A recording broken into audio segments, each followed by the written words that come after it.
हिजाब के मसले को जेडीएस असेंबली में उठाएगी। बेंगलुरु में जेडीएस लीडर नूर अहमद ने कहा कि साबिक वज़ीर आला एचडी कुमारस्वामी इस मसले को हल करने के लिए फिक्रमंद हैं। रियासत के अमीर शरीयत मौलाना सगीर अहमद रशादी से उन्होंने मुलाकात की है। इस मुलाकात के बाद कुमारस्वामी ने असेंबली में हिजाब पर बहस के लिए वक्त मांगा है। मैं पहली बात हमारे वरिष्ठ और ex chief minister HD Kumaraswamy साहब को मुबारकबाद देता हूं। एचडी कुमारस्वामी साहब ने प्रेस मीट में भी कहा है कि जो यूनिफॉर्म का दुपट्टा है उस दुपट्टे को हम एक सर ढकने के लिए हिजाब के तौर पे या एक घूंघट के तौर पे या पल्लू के तौर पे इस्तेमाल कर सकते हैं। इस इशू को ज़्यादा ना बढ़ाते हुए सरकार इसमें इन्वॉल्वमेंट होकर बच्चों का जो फ्यूचर है एजुकेशन में, वो एजुकेशन के ऊपर गौर करते हुए उस दुपट्टे को ही जो जिस तरीके से इस्तेमाल कर सकते हैं, जैसे इस्तेमाल कर सकते हैं, उन्होंने बहुत खुले अल्फाजों में कल बताया है।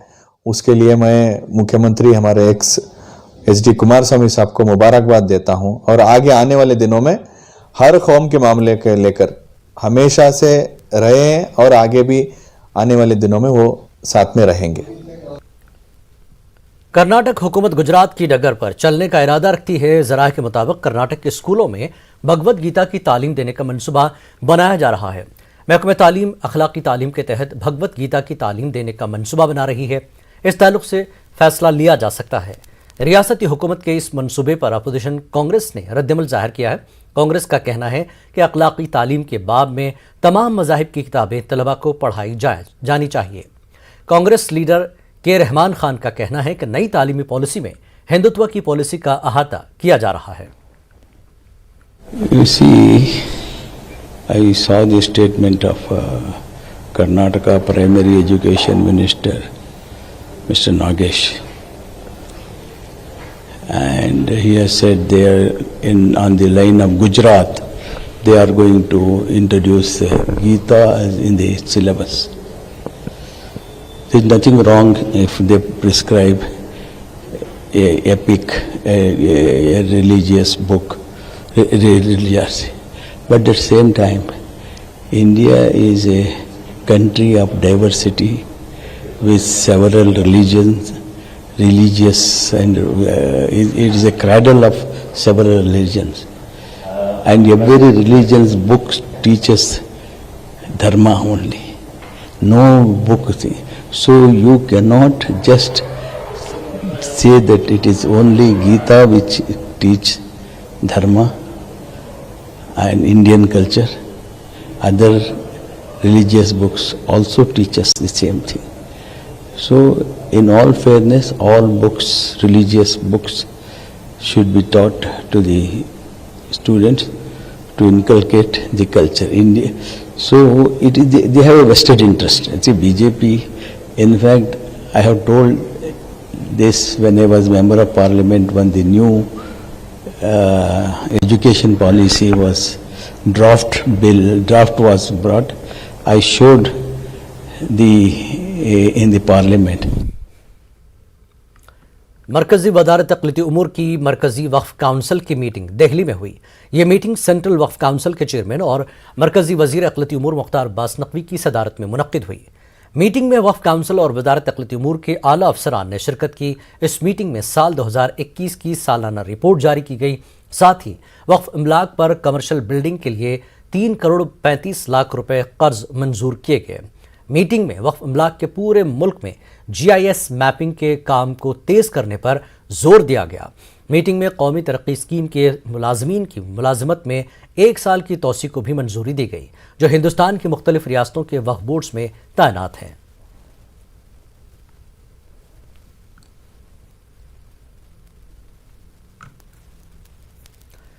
MIM बीजेपी को खत्म करने के लिए किसी भी सेकुलर पार्टी से इत्तेहाद करने को तैयार है। इस तरह का इशारा MIM के रुकन पार्लिमान इम्तियाज जलील ने दिया है। उनका कहना है कि MIM ने हमेशा सेकुलर कुव्वतों के साथ जाने की कोशिश की है। हाल ही में रियासती वजीर राजेश टोपे से मुलाकात का हवाला देते हुए इम्तियाज जलील ने कहा कि एनसीपी को भी इत्तेहाद की पेशकश की गई है, लेकिन इसका नतीजा मुस्बत निकलेगा, इसके आसार नजर नहीं आते। देखिए, ये बार बार जो राजनीतिक पार्टियां अपने आप को सेक्युलर कहती है और कहीं पर भी कोई भारतीय जनता पार्टी जीत कर आती है तो उसका ठिकड़ा जो है वो हमारे ऊपर फोड़ा जाता है। तो राष्ट्रवादी कांग्रेस के एक मंत्री को मैंने ये प्रस्ताव दिया कि ये बार बार जो हमारे ऊपर रोया जाता है कि एमआईएम की वजह से बीजेपी जीत गया, एमआईएम बी टीम है, तो मैंने उनको प्रस्ताव दिया कि मैं बोला चलिए हम आपके साथ आ जाते हैं, तो एक मर्तबा के लिए ख़त्म ही हो जाएगा मामला। हम आपकी जो महाराष्ट्र में कांग्रेस है, एनसीपी है, हम उनके साथ आते हैं तो ये इल्ज़ाम हमारे ऊपर से परमानेंट हट जाएगा करके। तो ये प्रस्ताव मैंने इस हिसाब से उनको दिया है, लेकिन मुझे मालूम है कि वो आ नहीं सकेंगे क्योंकि उनके साथ शिवसेना है और शिवसेना किसी सूरत के अंदर एमआईएम को लेना नहीं चाहेगी। तो अगले बार ये बोलना इनका पूरी तरह से बंद हो जाएगा कि एमआईएम की वजह से, क्योंकि हम तो प्रस्ताव दिए हैं उनको, देखते हैं अब उनकी तरफ से क्या प्रस्ताव आता है, वो एक्सेप्ट करते हैं या नहीं करते हैं। शब बारात के मौके पर भोपाल में मसाजिद में शब बेदारी के साथ शहर में जगह जगह पर जलसे सीरत पाक सल्लल्लाहु अलैहि वसल्लम का इनेकाद किया गया। सीरत पाक सल्लल्लाहु अलैहि वसल्लम के सबसे बड़े जलसे का इनेकाद भोपाल के भानपुर में जामिया हिफ्जुल कुरान में किया गया। जलसे में भोपाल के मुमताज़ आलिम दीन ने शिरकत की और शब बारात की फजीलत बयान करते हुए फर्जंदान तौहीद से कुरान की तालीमात पर सख्ती से अमल करने की जहाँ तलकीन की, वहीं उलमा दीन ने फर्जंदान तौहीद से ज़ेवर इल्म से खुद को आरास्ता करने का मशवरा भी दिया।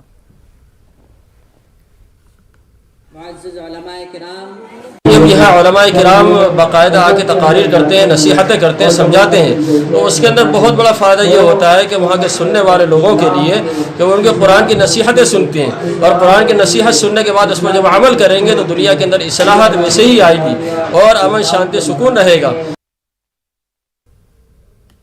मध्य प्रदेश के रायसन में बच्चों के मामूली झगड़े ने तशद्दुद की सूरत इख्तियार कर ली।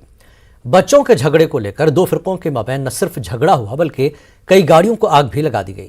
बच्चों के झगड़े में हुए तशद्दुद में 50 से ज्यादा लोग जख्मी हुए हैं, जिन्हें इलाज के लिए रायसन के मकामी अस्पताल में दाखिल किया गया। हालात को कंट्रोल करने के लिए रात में ही रायसन जिले के 4 थानों की पुलिस को तैनात किया गया है। हालात पूरी तरह से काबू में हैं। इंतजामिया की जानिब से इजाफी फोर्स को तैनात कर दिया गया है।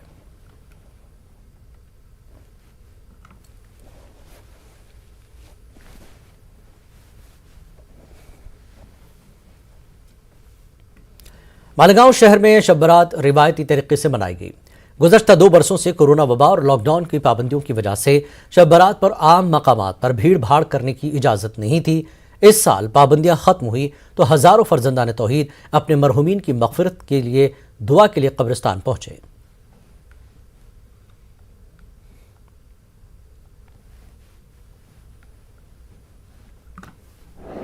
अल्लाह का इंतहाई फल करम है और हम अल्लाह के बहुत शुक्रगुजार हैं कि कोविड-19 के बाद ये 3 साल के बाद हमारा जो शब बारात का जो त्यौहार है, आवाम बहुत खुश असलूबी से इसको अदा कर रही है। कब्रिस्तान में, मालेगांव के बड़े कब्रिस्तान में और तमाम ही कब्रिस्तान में लाखों की तादाद में आवाम के लोगों ने अपनी शिरकत की है, अपने मरहूमीन के लिए दुआ की है। पुलिस डिपार्टमेंट ने भी, मालेगांव म्युनिसिपल कॉरपोरेशन ने, मालेगांव म्युनिसिपलिटी के तमामी जिम्मेदार हजरात ने हर तरीके से हमारे साथ ताउन किया है। एनसीपी लीडर जयंत पाटिल का कहना है कि एमआईएम बीजेपी के खिलाफ सिर्फ बयानबाजी करती है, इससे काम नहीं चलने वाला। एमआईएम को अपनी शबीह बदलनी होगी। उत्तर प्रदेश इंतखाबात के नतायज सामने हैं, वहां एमआईएम से बीजेपी को फायदा हुआ। हमारे पास ऐसी कोई ऑफ़र अभी तक पहुंची नहीं है और ऐसी ऑफ़र आने का सवाल नहीं उठता जो एमआईएम के वजह से उत्तर प्रदेश जैसे बड़े राज्य में सपा का पराभव होने के लिए, जहां 200, 300, 400 वोट से समाजवादी पार्टी के उम्मीदवार अपयशी हो गए, पराभूत हुए, वहां एमआईएम के उम्मीदवारों को 2000, 4000, 5000 वोट मिले। इसका मतलब जाहिर है कि एमआईएम अलग रह के गठबंधन में न आते हुए उन्होंने जो इलेक्शन किया उसका सबसे ज़्यादा फ़ायदा, भारी फ़ायदा ये भारतीय जनता पार्टी को हुआ।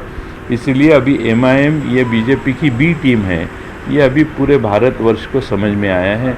मुझे लगता है कि इस इमेज से उनको बाहर आने का है, तो उनको कुछ कृति करके दिखाना चाहिए, कुछ एक्शन उन्होंने दिखानी चाहिए। अगर वो कुछ एक्शन बताते हैं तो मुझे लगता है आस्ते आस्ते लोग उनके ऊपर विश्वास रखेंगे। पंजाब में वज़ीर आला भगवंत मान की काबीना की हलफबरदारी हुई। इस तकरीब में 10 अरकान असम्बली ने बतौर वज़ीर हलफ लिया। भगवंत मान की काबीना में एक खातून वज़ीर भी शामिल है।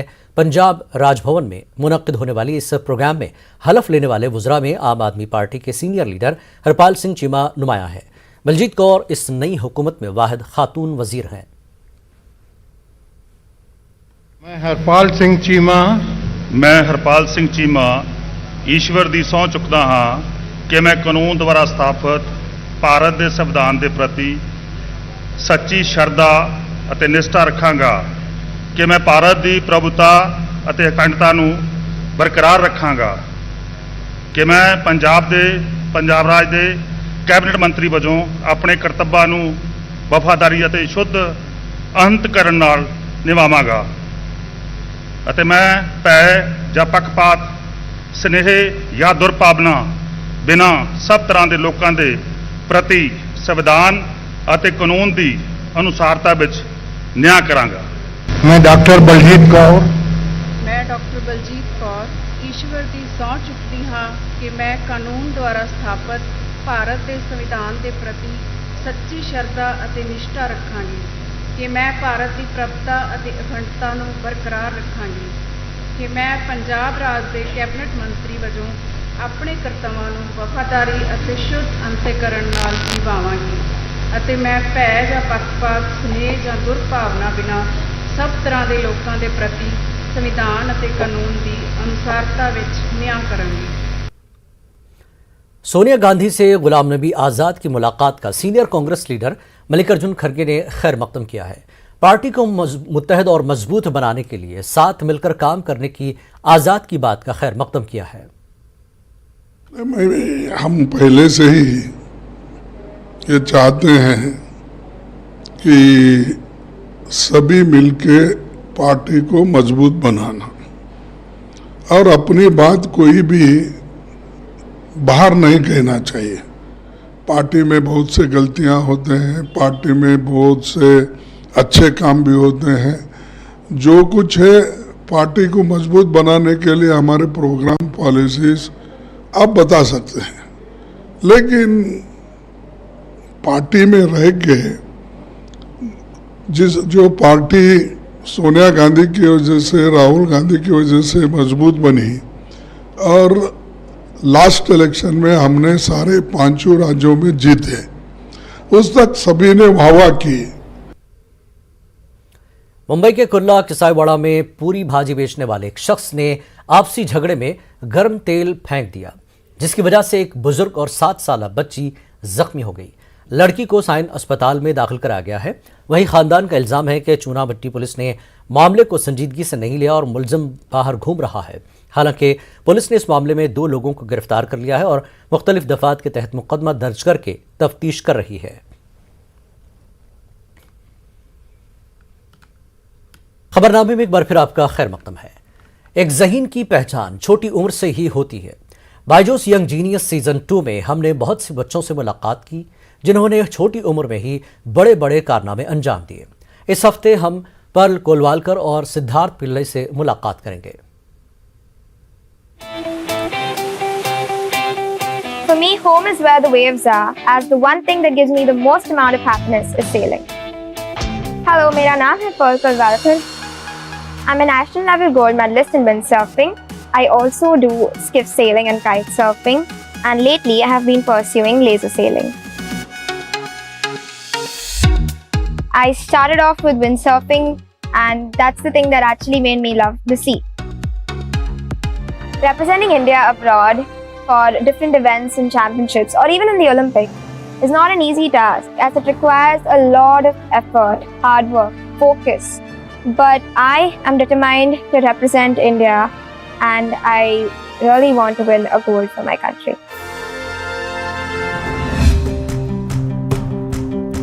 Hi, I'm Siddharth Pili. I'm from Hyderabad and I'm currently working as a data scientist.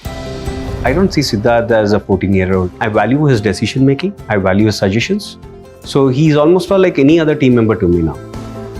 We tend to use data to solve problems in the domains. These might include on, let's say, classifying if a person has cancer or not, or trying to understand, let's say, the next few days of the weather prediction, or even also predicting if a traffic jam will be at this certain part of the day. I'm also working as an intern at IIT Hyderabad, and my work here involves of using state-of-the-art deep learning and computer vision models to solve problems in the field of agriculture. Whatever Siddharth has achieved at 14 years of age, it took me years to get there. I wish to make an AI someday that will revolutionize the thinking, the practicality of the way we solve things around the world. Genius, young genius. Terror funding case में NIA अदालत ने लश्कर तैयबा के बानी हाफिज सईद और Hizbul Mujahideen chief Syed Salahuddin समेत दीगर अलहदगी पसंदों के खिलाफ इल्जामात वज़ा करने की हिदायत दी है। एनआईए अदालत ने यूएपीए के तहत इल्जामात वज़ा करने का हुक्म दिया है। अदालत ने कश्मीरी अलहदगी पसंद लीडरों के खिलाफ भी इल्जामात तय करने की हिदायत दी है। यासिन मलिक, शब्बीर शाह, मसरत आलम के खिलाफ भी इल्जामात वज़ा किए जाएंगे।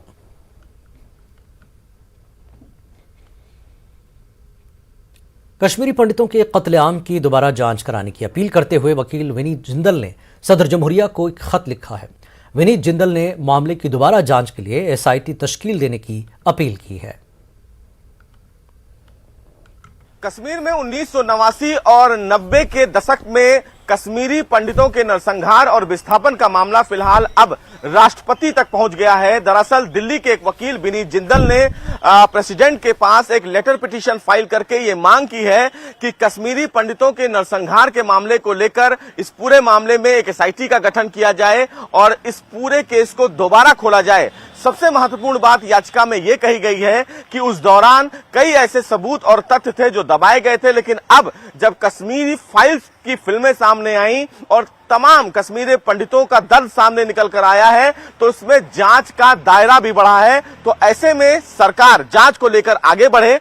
फिलहाल ये पत्र याचिका प्रेसिडेंट के पास लगा दी गई है। देखना बेहद अहम होगा कि आने वाले समय में सरकार के द्वारा इस पूरे मामले में क्या कुछ कदम उठाया जाता है। लेकिन दिल्ली के वकील विनीत जिंदल ने राष्ट्रपति से यह मांग की है कि इस पूरे मामले में जो नरसंहार हुआ था उस पूरे नरसंहार की जांच दोबारा की जाए और इस जांच के लिए स्पेशल एसआईटी टीम का गठन भी किया जाए। कैमरामैन नागेंद्र के साथ सुशील पांडे, न्यूज 18 दिल्ली।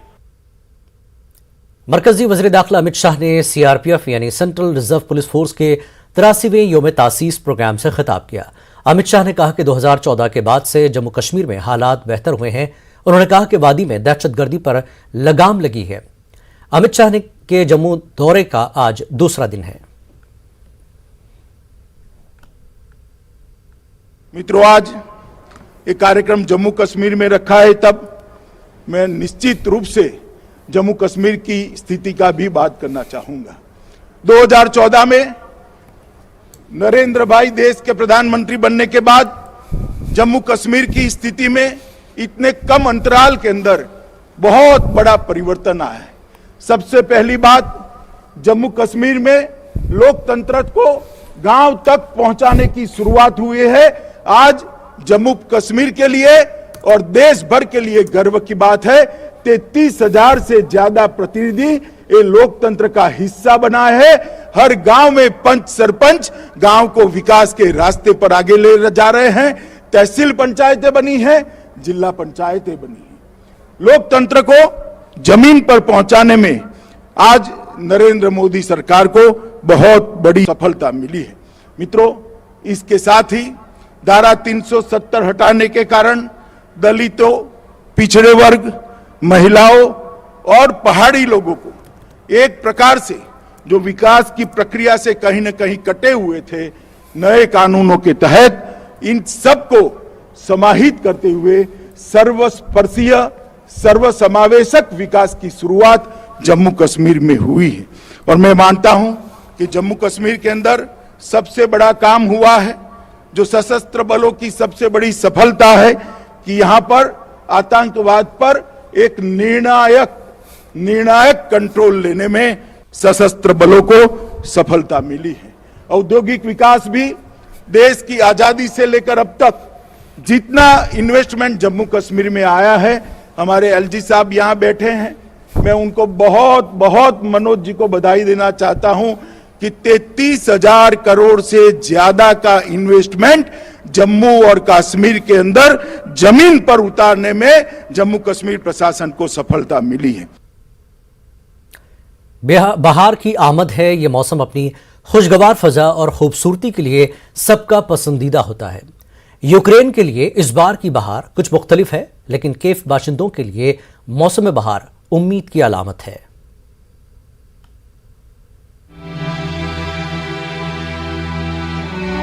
चेहरों पर कोई खौफ, न हाथों में कोई लर्जिश। हालात नामुवाफिक है तो क्या बहार का इस्तकबाल तो लाजिम है। ये जंगज़दा यूक्रेन के अवाम का इज्तिमाई शऊर और किरदार है। Мы выкладываем герб Украины из 1,5 миллиона тюльпанов. Создаем таким образом людям настроение, а эти цветочки потом раздадим в больницах, всем женщинам. Мы продолжаем жить той жизнью, как в мирное время. Дети и внуки должны радоваться приходу весны, свободному дыханию. И мы себя чувствуем уверенно, и мы не боимся. Мы не боимся ни врага, и нам в этом помогает родной город Киев, родные стены Киева. रूसी जारहियत के नतीजे में यूक्रेन के कई शहर तबाह बर्बाद हो गए हैं। सैकड़ों फौजी और शहरी हलाक हो गए हैं। उनमें 100 से ज्यादा बच्चे भी शामिल हैं। नामुवाफिक हालात और दुश्मन की यलगार के बीच कैफ के बाशिंदों के हौसले को सलाम है। Bureau report, news 18 Urdu. रूस यूक्रेन की मज़ाहमत से हैरान है। गुजरते दिन के साथ उसकी झंझलाहट में इजाफा होना फितरी है। हिकमत अमली और जंग के मैदान में मतलूबा हदफ हासिल नहीं होने से रूस अपने मंसूबे पर नजरसानी करने पर मजबूर हो रहा है। मारियोपोल समेत कुछ शहरों में रूसी फौज ने पेशकदमी भी की है। इस बीच यूक्रेन ने रूस के लेफ्टिनेंट जनरल को मार गिराने का दावा किया है। यूक्रेन ने लेफ्टिनेंट जनरल एंड्रे मोड्यूचीफ को मार गिराने का दावा किया है। यूक्रेन ने सोमी और मेकोलाइफ में रूसी फौज को शदीद नुकसान पहुंचाने का दावा किया। मारियोपोल में रूस और यूक्रेन के बीच शदीद लड़ाई जारी है। लड़ाई के दरमियान मुतासरा शहरों से शहरियों को निकालने की कोशिश भी जारी है। लुहांस्क में शहरियों के इनखला के लिए राहदारी जल्द खोलने जाने का इम्कान है। खबरनामे में फिलहाल इतना ही। आदाब।